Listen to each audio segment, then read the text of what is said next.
La nuit des contes présente les nouveaux contes de fées pour les petits enfants par la comtesse de Ségur. À mes petites filles, Camille et Madeleine de Malaret. Mes très chers enfants, voici les contes dont le récit vous a tant amusé et que je vous avais promis de publier.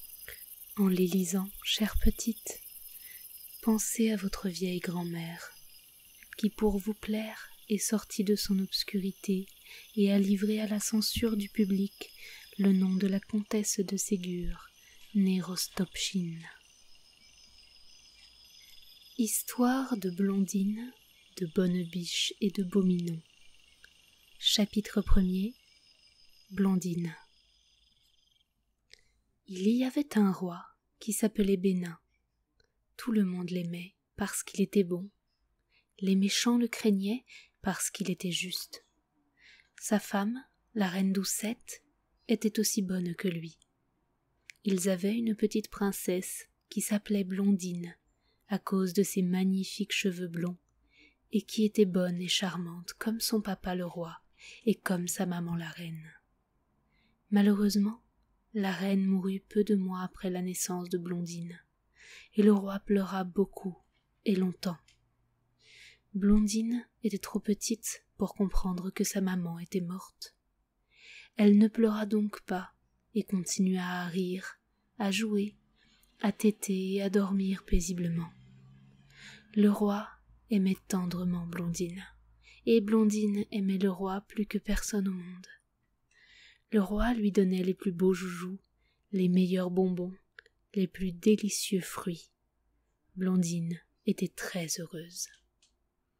Un jour, on dit au roi Bénin que tous ses sujets lui demandaient de se remarier pour avoir un fils qui pût être roi après lui. Le roi refusa d'abord. Enfin, il céda aux instances et aux désirs de ses sujets, et il dit à son ministre Léger: « Mon cher ami, on veut que je me remarie. Je suis encore si triste de la mort de ma pauvre femme Doucette que je ne veux pas m'occuper moi-même d'en chercher une autre. Chargez-vous de me trouver une princesse qui rende heureuse ma pauvre Blondine. Je ne demande pas autre chose. Allez, mon cher Léger, quand vous aurez trouvé une femme parfaite, vous la demanderez en mariage et vous l'amènerez. » Léger partit sur le champ, alla chez tous les rois, et vit beaucoup de princesses, laides, bossues, méchantes. Enfin, il arriva chez le roi Turbulent, qui avait une fille jolie, spirituelle, aimable, et qui paraissait bonne. Léger la trouva si charmante qu'il la demanda en mariage pour son roi Bénin, sans s'informer si elle était réellement bonne.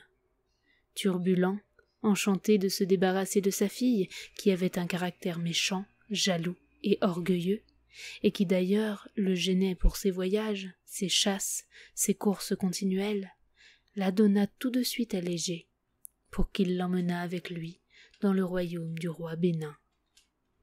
Léger partit, emmenant la princesse Fourbette et 4000 mulets chargés des effets et des bijoux de la princesse. Ils arrivèrent chez le roi Bénin, qui avait été prévenu de leur arrivée par un courrier. Le roi vint au-devant de la princesse Fourbette. Il la trouva jolie, mais qu'elle était loin d'avoir l'air doux et bon de la pauvre Doucette.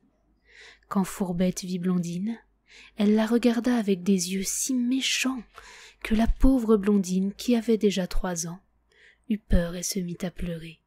« Qu'a-t-elle » demanda le roi.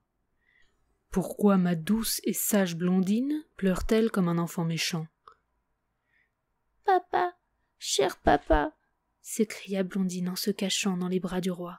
« ne me donnez pas cette princesse, j'ai peur, elle a l'air si méchant. » Le roi, surpris, regarda la princesse Fourbette, qui ne put assez promptement changer son visage pour que le roi n'y aperçût pas ce regard terrible qui effrayait tant Blondine. Il résolut immédiatement de veiller à ce que Blondine vécût séparée de la nouvelle reine, et resta comme avant, sous la garde exclusive de la nourrice et de la bonne qui l'avait élevée et qui l'aimait tendrement. La reine voyait donc rarement Blondine, et quand elle la rencontrait par hasard, elle ne pouvait dissimuler entièrement la haine qu'elle lui portait. Au bout d'1 an, elle eut une fille qu'on nomma Brunette, à cause de ses cheveux, noirs comme du charbon. Brunette était jolie, mais bien moins jolie que Blondine. Elle était de plus méchante comme sa maman, et elle détestait Blondine, à laquelle elle faisait toutes sortes de méchancetés. Elle la mordait, la pinçait, lui tirait les cheveux, lui cassait ses joujoux, lui tachait ses belles robes. La bonne petite Blondine ne se fâchait jamais. Toujours elle cherchait à excuser Brunette. « Oh, papa, disait-elle au roi, ne la grondez pas, elle est si petite, elle ne sait pas qu'elle me fait de la peine en cassant mes joujoux.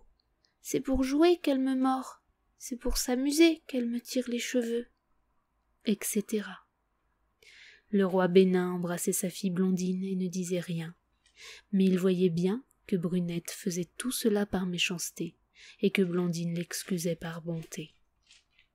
Aussi aimait-il Blondine de plus en plus, et Brunette de moins en moins. La reine Fourbette, qui avait de l'esprit, voyait bien tout cela, mais elle haïssait de plus en plus l'innocente Blondine. Et si elle n'avait craint la colère du roi Bénin, elle aurait rendu Blondine la plus malheureuse enfant du monde. Le roi avait défendu que Blondine fût jamais seule avec la reine, et comme on savait qu'il était aussi juste que bon, et qu'il punissait sévèrement la désobéissance, la reine elle-même n'osait pas désobéir.